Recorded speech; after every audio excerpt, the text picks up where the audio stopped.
E essa mudança não só do teu trabalho, da forma de fazer essa comunicação em relação às produções, mas em relação às críticas, né? Assim, a gente Uhum. estava até falando, por exemplo, lá no Cinema com Rapadura, assim, vinham críticas a partir do teu trabalho e hoje, como é que são essas críticas, É né? porque lá, naquela época, né, PH, eu tava até falando com a Karine, naquela época, eu não sei se tinha tanto fanboy de Marvel, de DC. Tinha. Tinha? De Harry Potter. Tinha fama, sempre teve. Star Wars, Harry Potter. Na época a disputa grande era Senhor dos Anéis versus Harry Potter. Era a grande disputa. Acho que eu já escrevo a crítica do segundo Harry Potter.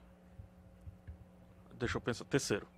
Do terceiro Harry Potter e do terceiro Senhor dos Anéis. Eu já escrevo essas críticas. E o primeiro hate, digamos assim, foi um e-mail, porque na época era e-mail, né? Uhum.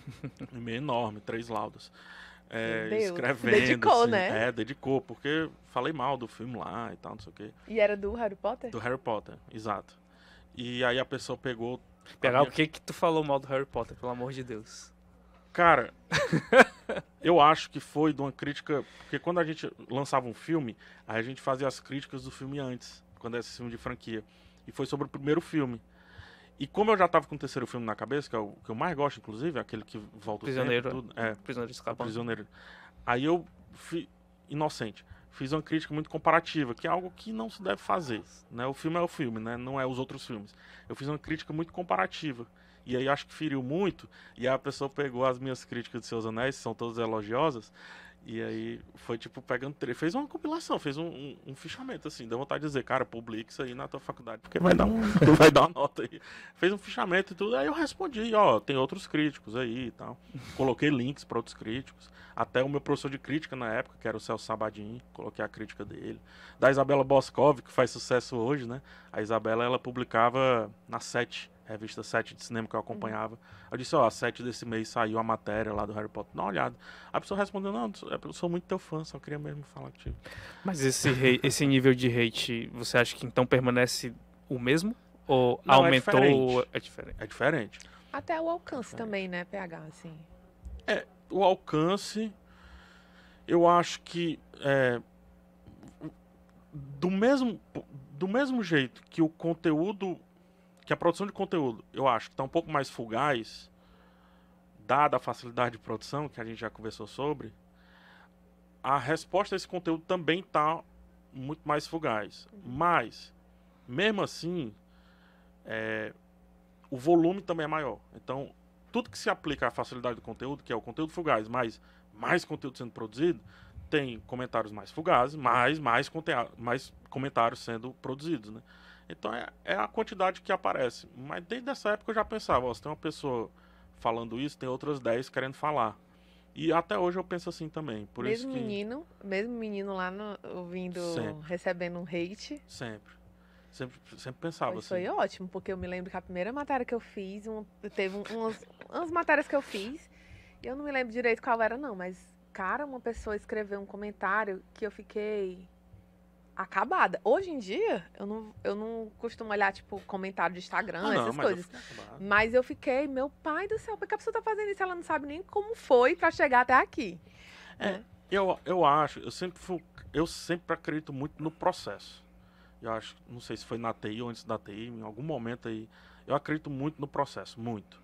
E é por isso que eu não escrevia crítica de maneira muito leviana. Tinha umas leviandades do cara que estava aprendendo, mas deixa eu ler a cartilha. Eu sei a cartilha de cabo a rabo até hoje, que não foi atualizada, inclusive, que deveria. Eu sei a cartilha todinha. O que vocês provavelmente estudaram dentro do jornal, eu sei o Zid Field, tudo. Passei, li tudo.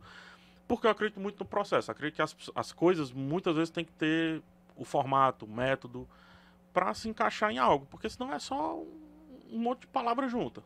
Entendeu? E o que mais me irritava era isso. Porque o comentarista não estava ciente do processo. Do tipo, cara, você não sabe o que você está falando. Eu não posso, por exemplo, na época já tinha essa discussão. Eu não posso dar spoiler, tá na cartilha da crítica. Eu não posso descrever uma cena. Se eu descrever, não é crítica, é resenha. Entendeu? E eu queria escrever crítica, porque no título tava crítica, então é crítica, queria falar sobre bastidor, queria falar sobre como foi a produção, queria falar como que o diretor se referencia, quais são os destaques, fotografia, isso, aquilo, outro. Então, quando a pessoa dizia assim, nossa, mas você não falou da cena tal, isso que me irritava mais do que o hate propriamente dito, do tipo, nossa, eu não vou usar decoro, vamos lá. Deixa de ser burro, tá entendendo? Minha Nossa Senhora, bicho, sabe o que você tá falando, reclamando, cara. Acho que isso me irritava muito. E o comentário negativo sempre dói mais, né? Impressionante. E às vezes eu tenho a impressão de que dentro do teu trabalho, sem ser do escopo do jornalismo, né? Acho que acredito que muitas vezes tem um público que quer ouvir o que... Quer que ele diga o que ele quer ouvir, na verdade. Tem um nome pra isso. É o eco de opinião. Pronto. As pessoas buscam o eco da sua opinião. Dia desses, por exemplo, recentemente, o Thiago Romariz, que inclusive virou vizinho do nosso amigo Daniel Praciano, nem sei se você lá no Canadá. Sabia disso, não. São vizinhos. Sofreu um hate pesado porque ele... Houve o lançamento de Casa do Dragão, né? A maioria estava elogiando Casa do Dragão e ele fez um comentário ali que questionou um pouco a qualidade de Casa do Dragão e o pessoal caiu em cima, né? Sim. Aí tem dois caminhos, não estou falando desse caso específico. Tem coisas que a gente sabe que tá esperando hate. Também não vamos ser... A pessoa faz pra causar. Não estou falando desse caso. Sim. Estou falando de mim. Uhum. Tem coisa que eu escrevo com um pouco mais de acidez. Pra provocar. Porque eu sei que vai provocar.